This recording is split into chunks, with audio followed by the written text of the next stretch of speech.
China tightens trade restrictions with North Korea in shock move against its ally. China has tightened restrictions on exports to North Korea in a shock move against its ally as fears World War III beckons on the Korean peninsula. China's Commerce Ministry and Customs authorities said they have tightened their trade restrictions with North Korea, in accordance with UN sanctions against Pyongyang. Beijing will limit exports of iron, steel and other metals, as well as on industrial machinery and transport vehicles to North Korea. China, who is widely regarded as the Hermit Kingdom's main trading partner and energy supplier, will also limit crude oil and refined petroleum supplies.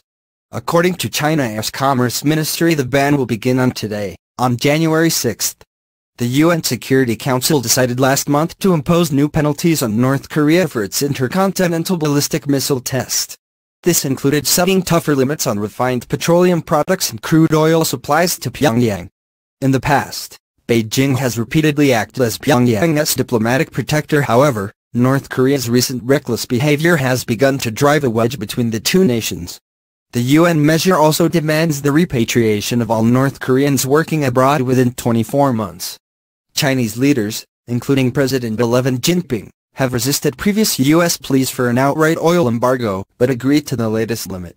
Under the latest restrictions, Chinese companies will only be allowed to export 4 million barrels of oil and 500,000 barrels of refined petroleum products per year. They are barred from supplying the dictator-run state with military or weapons programs. Some North Korean exports to China will also be restricted, including equipment, grain, timber and other agricultural products. Those goods that had been sent prior to the sanctions imposed on December 23 must be released by customs before January 24.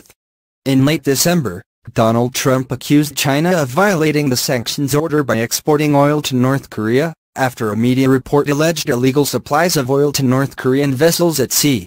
China denied the reports, but Mr. Trump claimed that they had been caught red-handed. The U.S. president has been pushing Beijing to exercise more pressure on Pyongyang. On December 29, South Korea said that it had inspected Hong Kong-flagged vessels transferring nearly 600 tons of petroleum to a North Korean vessel in October. The ship, however, was seized on November 24 at the port of Yosu. China denied the allegations and insisted that it would never allow Chinese companies to violate UN resolutions.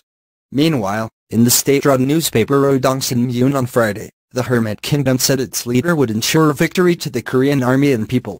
The editorial called for the people of North Korea to come together and achieve a fresh victory on all fronts. It stated, "No force on the earth can block the vigorous advance of Korea as it is under the outstanding and tested guidance of the Workers' Party of Korea, which leads our style of socialism to victory." The Supreme Leader's New Year address serves as an inspiring banner that gives the confidence and sure victory to the Korean army and people.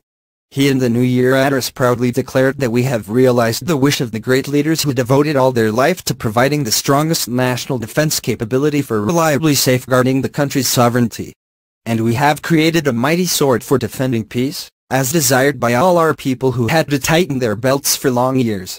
North Korea's leader Kim Jong-un said in a New Year statement he was open to dialogue with the South and could send a delegation to the Winter Olympics. Talks between the Korean neighbors are set to be held on January 9, despite warnings from the U.S. it is a bluff and Pyongyang's nuclear ambitions show no sign of slowing.